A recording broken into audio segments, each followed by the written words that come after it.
Ultimamente viene molto richiesto il tatuaggio sul collo, che il tatuaggio sul collo può essere carino, si vede molto in giro perché guardi qualsiasi video rock musicale, il tatuaggio sul collo è diventato un must. Purtroppo, ritornando al discorso prima, il tatuaggio sul collo è bello, però ha delle implicazioni a livello di rapporti sociali che sono impegnative, per cui quando uno viene a chiedere il tatuaggio sul collo lo faccio sempre riflettere sul fatto, ok, oggi lo fai, domani cerchi lavoro, è impegnativo, per cui non è che non devi farlo, pensaci due volte piuttosto che farlo sulla spalla. L'unica cosa, la gente non ci pensa troppo, tante volte tanta gente si pente di quello che ha fatto. C'è una preferenza per l'inguine per quanto riguarda magari anche i ragazzi adesso, il fondoschiena per quanto riguarda la ragazza, la signora, sta un po' perdendo, beh sicuramente nelle donne no, è quasi del tutto non richiesto, tra parentesi, sulla spalla. L'uomo sì, magari chi ama il Maori lo fa spesso qua, insomma, perché è una zona abbastanza ampia. La donna fondamentalmente tende a richiedere magari la cosa più piccola, messa magari in posizione che sia un pochino magari più seducente il tatuaggio. L'uomo non ha problemi a fare anche il lavoro grande, anche ci sono anche donne che adesso fanno lavori anche abbastanza impegnativi. Cioè, ho delle donne alle quali ho fatto anche schiene complete. A differenza di anni fa che si usava un catalogo, fammi questo, fammi quell'altro, adesso la gente vuole un tatuaggio unico, fatto e studiato appositamente per loro, no? È un po' cambiata la tipologia del tatuaggio.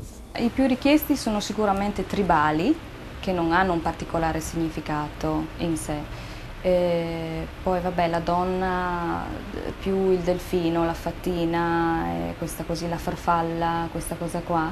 E Maori però andiamo già sulla persona molto più decisa sul tatuaggio, ecco, sa cosa vuole. Fondamentalmente non conoscono la cosa, anche perché se andiamo a vedere realmente i Maori usavano il tatuaggio facciale, che era per loro la carta d'identità, perché il tatuaggio rappresentava quello che era la persona, proprio c'erano delle simbologie che dicevano che quello era il ruolo che aveva questa persona, si tatuavano delle grandi spirali sulle natiche e basta. Tutto quello che viene fatto oggi chiamato Maori è una trasposizione grafica di alcune cose che loro facevano a livello di intaglio su legno, pitture, però non erano i tatuaggi reali che facevano i Maori. Interno orecchio sicuramente qua e vabbè intimo, sia maschile che femminile. Ma come le dicevo prima, stranezza non ce n'è, non c'è uno in particolare che sia più o meno strano. Ho tatuato diverse cose belle. Ormai sai, posti strani per me non sono più, cioè, dove c'è pelle c'è inchiostro da mettere fondamentalmente. Posti particolari, poi sei stati, io ho fatto un lavoro sotto la pianta di un piede a una persona che ha fatto una faccia un po' stilizzata sotto un'ascella. A livello genitali non ho fatto tatuaggi, non ne ho avuto richiesto una volta uno che poi ha cambiato idea. La gente si tatua dovunque. Dalle mani ai piedi,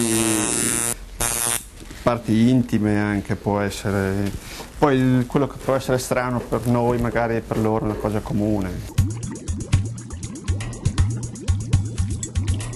Il discorso igienico-sanitario è molto importante e come in tutti i settori c'è gente che lo fa seriamente e gente che lo fa meno seriamente.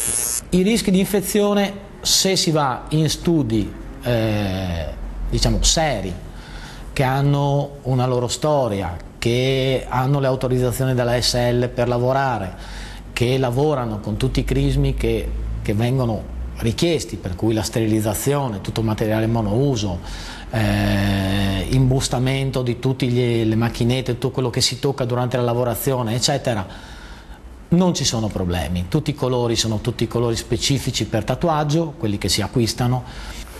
Il tatuaggio è arrivato a livelli igienico-sanitari molto elevati. È chiaro che l'igiene personale è una cosa fondamentale, sicuramente, in ogni contesto, che sia per il tatuaggio che sia per altro. Anche un semplice foro al lobo può creare infezione se noi non lo curiamo, giusto? È chiaro che se uno mi va a fare il tatuaggio, che ne so, in mezzo alla spiaggia, c'è il rischio, insomma, è ovvio, c'è sabbia, c'è di tutto.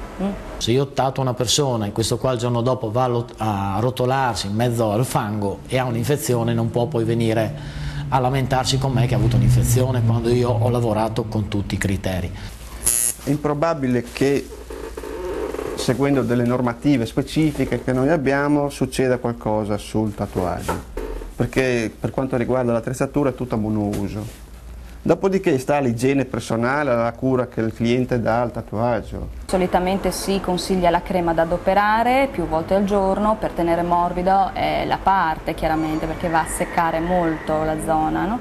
E vabbè, poi il contesto dove viene fatto, se è fatto in uno studio, e se è fatto in uno studio che sia tutto monouso, solitamente il tatuatore apre e prepara il tutto davanti al cliente. Allora, c'è chi si tatua la Madonna, c'è chi si tatua Gesù, c'è chi si tatua Padre Pio, e questa è una cosa ricorrente, sì. O più che altro magari chi ti richiede di farsi il volto di Cristo, l'immagine della Madonna. Tante persone sono legate alla religione nel tatuaggio.